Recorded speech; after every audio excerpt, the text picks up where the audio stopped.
მეორე დღეა ჭიათურაში ორი მაღაროელი შიმშილობს პროტესტის უკიდურეს ფორმას მათ მას შემდეგ მიმართეს, რაც მრავალდღიანმა აქციებმა შედეგი ვერ გამოიღო. 36 დღეა მაღაროელები უმუშევრობასა და უხელფასობას აპროტესტებენ. დღეს საკრებულოს ხდომას დაესწრება აქციის რამდენიმე წარმომადგენლის ხდომაზე ჭიათურის სოციალ-ეკონომიკური კრიზისი და მაღაროელების პროტესტი განიხილება. საკრებულოს ხდომაზე სოფელ ზოდიდან ჩასული მოქალაქეები არ შეუშვეს, ხდომაზე არ შეუშვეს არც ჟურნალისტები. ეკაფხაკაძე მუშაობს ადგილზე, ის მოგვიყვება ვრცლად რა ხდება ახლა იქ. ჩვენ ახლა ვაკეთებდეთ ამ ჩართვას საკრებულოს ხდომიდან, თუმცა როგორც მე ჭიათურის მერის შენობაში ჩვენ არ შეგვიშვეს ოფიციალურად საკრებულოს აპარატის უფროსმა ტელეფონით უთხრა, რომ ადგილი არ არის სკოლაში, თუმცა შემდეგ უკვე ხდომაზე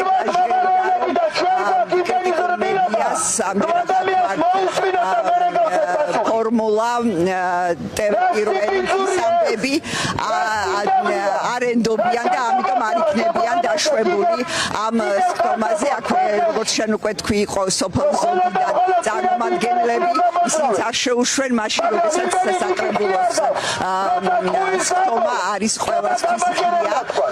დღეს აი ამ საკრებულოზე უნდა განიხილოს საკითხი ჭიათურის მაღაროელების პროტესტთან დაკავშირებით. ეს ამ საკითხის განხილვა მიმდინარეობს კიდეც.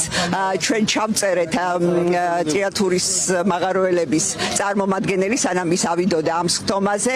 ძირითადი საკითხები უკვე და მოთხოვნები ყველასთვის ნაცნობია, თუმცა მე ვიტყვი, რომ აი განსაკუთრებულად გამახვილებული იქნებოდა დღეს ყურადღება იმაზე, რომ შექმნილ ვითარებაზე, რომელიც ჭიათურაში შეიქმნა, პასუხისმგებლობა აიღოს კომპანიამ ჯორჯიან მანგანეზმა, დარიგდეს 3 თვის ხელფასი, მოწესრიდეს საბანკო კრედიტები, ასევე შეიქმნას კომისია, თუმცა ყველასათვის მოულოდნელად უცებ თქვენ იცით უკვე, რომ აქ მეორე დღეა ორი ადამიანი, ორი მაღაროელი შიმშილობს. სწორედ ეს ორი მაღაროელი მოვიდა ძირითად შეკრებილ ადამიანებთან და აქედან რუპორით მოითხოვეს დაატოვონ იმ მაღაროელებმა ხდომა, რომლებიც ეხლა ესწრებიან საკრებულოს. რა მოხდა, რა არ მოეწონათ მათ ამ ხდომის მიმდინარეობის დროს. ახლა შეგვიძლია ვკითხოთ, რა იყო თქვენი ესეთ გაცხარების მიზეზი. გაცხარების მიზეზი იყო ის, რომ აქ არის როგორც პოლიტიკური პარტიები, როგორც ოპოზიცია, ასევე პოზიცია და აქ მიდის ისეთი საუბარი, რომ პოლიტიკური გულები დაიწენონ. რეალურად ამ პრობლემაზე და ამ პრობლემის მოგვარებაზე არ მიდის საუბარი. ამასთან ერთად ჩვენი აზრი და ჩვენი ნათქვამი სიტყვა თითქოს აზრს მოკლებულია. ისე საუბრობს დღევანდელი ხელისუფლების წარმომადგენელი და თან ამასთან ერთად აცხადებს, რომ ცენტრალურ ხელისუფლება ჩართულია და ცდილობს, რომ მოაგვაროს ეს პრობლემა. ჯერ ერთი როგორ არის ჩართული, როცა რეალურად არ იცის აქ რა პრობლემები დგას, არ მოусმენია ხალხისთვის და მე არ წარმომიდგენია, რომ ეს პრობლემები ზუსტად იცოდეს და მსგავს განცხადებებს აკეთებდეს, რა განცხადებებიც მე სხვადასხვა სატელევიზიო ციფრებით მომისმენია. ვიმედოვნებ, რომ არ არიან ინფორმირებულები იქედან გამომდინარე, რომ მათმაც კი არ იციან იმ ადამიანებმა, ვისაც პირადად ვესაუბრე და პირადად თითქმის ყველაფერი აუხსენი, მათმაც კი ვერ გაიგეს რაშია პრობლემა, რა არის პრობლემა და დღეს საუბრობენ იმაზე, რომ ინვესტორი საჭიროა, აუცილებელია და კარგია და როგორ არის კარგი ინვესტორი, შეგვიძლია ჩვენ გავიაროთ ახლა ჭიათურის ტერიტორიებზე და ვნახოთ ამ 20 წლის განმავლობაში რა ზიანი მიაყენა გარემოს ამ ინვესტორმა. რომ ამბობენ იმას, რომ კანონის ფარგლებში მოიპოვება ღია კარიერული წესით მარგანუმი, როგორი კანონიერება, როცა ორმოებია, თხრილებია, გზები ჩავარდნილია, სახლები დანგრეულია და არაფერი დაკომპენსირებული არ არის.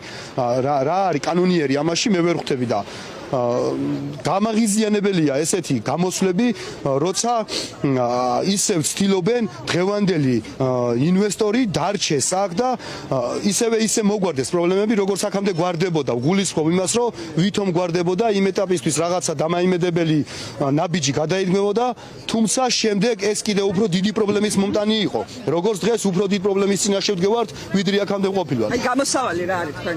გამოსავალი ის არის, რომ ცენტრალური ხელისუფლება ჩამოვიდეს და მოგვისმინოს ჩვენ და დეტალურად მივაწოდებთ ინფორმაციას, როგორ ოპერირებს ჯორჯიან მანგანეზი ჭიათურაში, რას აკეთებს, როგორ მიიყვანა რეალურად ამ მდგომარეობამდე ჭიათურა. ვფიქრობთ, რომ არიციან, არ ესმის. მე ვიმედოვნებ რომ კარგად არიციან, იმიტომ რომ თუ ეს ყველაფერი იციან, მაშინ მოგვიწევს არა მარტო ინვესტორს ვებრძოლოთ პირდაპირ მნიშვნელობით, არამედ დღევანდელ ხელისუფლებასაც. ესე იგი მე დავსვი ეს კითხვა, იმიტომ რომ უნდა გითხრათ რომ 36 დღის წინ, მაშინ, როდესაც ჯერ კიდევ დაიწყო, აი პირველი დღეები იყო, როდესაც პროტესტი დაიწყო და აქციები გამართეს მაღაროელებმა, ისინი თავიდანვე მიმართავდნენ ქართული ოცნების ხელისუფლებას, მოითხოვდნენ მის ჩართულობას, ასევე თხოვდნენ რომ ისინი ჩამოსულიყვნენ ჭიათურაში, მაგრამ მაშინ, როდესაც ქართული ოცნების ხელისუფლება არ მიდის აქციის მონაწილეებთან, აქციის მონაწილეები თავად მივიდნენ ქართული ოცნების ხელისუფლებასთან, ისინი ჩავიდნენ თბილისში, ოღონდ იქაც ვერ მიიღეს პასუხი. ამის შემდეგ უკვე როგორც ხვდები, როდესაც მაღაროელები დაბრუნდნენ ჭიათურაში, მათ გადაწყვიტეს შიმშილობა. დღეს შიმშილობის მეორე დღე არის, მეორე მოშიმშილებს ვკითხავთ, აი რა იყო თქვენი мотивация? მოგესალმებით კიდევ და კიდევ ერთხელ. ერთადერთი რაც არის ყველაზე დიდად გაღიზიანება, რამაც გამოიწვია ჩემში, ჩვეულებრივი პარტ-აქტივია, ორივე მხრიდან პოზიცია, ოპოზიცია და ამ პარტ-აქტივში არის ისეთი ხალხი, რომლებიც შავი სიით ტარდებიან ჯორჯიან მანგანეში, ღებულობენ ხელფასებს, მაგრამ არაფერს არ აკეთებენ კომპანიის ან ჭიათურის სასიკეთოდ. ვიცით ძალიან ბევრი მაქსიები ჩვენს გვაქვს უკვე და ძალიან მალე თუ გონს არ ხელფასიღებენ ჭიათურ მანგანუმისგან. ხელფას იღებენ ჭიათურ მანგანუმისგან, ჩვენ ნაშრომს ნაოფლარს სისხლით, ოფლით, სიცოცხლის ფასად რომ დოვლაც ქმნით ჭიათურაში, ვიღაც წურბელები ჭამენ. ყველა სახელი და გვარი ვიცით. ამიტომ არასაჯაროა. გონს მოეგონ თორე გავასაჯაროებთ, მართლა გავასაჯაროებთ და ჭიათურაში დასადგომი აღარ ექნებათ, იმიტომ რომ ჭიათურის წურბელები არიან და დღეს, აი ზუსტად დღეს, იმის გამო რომ ხელფას იღებენ, დღეს დაიწყეს კომპანიის ინტერესების გატარება, დღეს დაიწყეს. კონკრეტულად ვინ? აი დღეს იქ ხო იყვნენ, ვინ დაიწყო?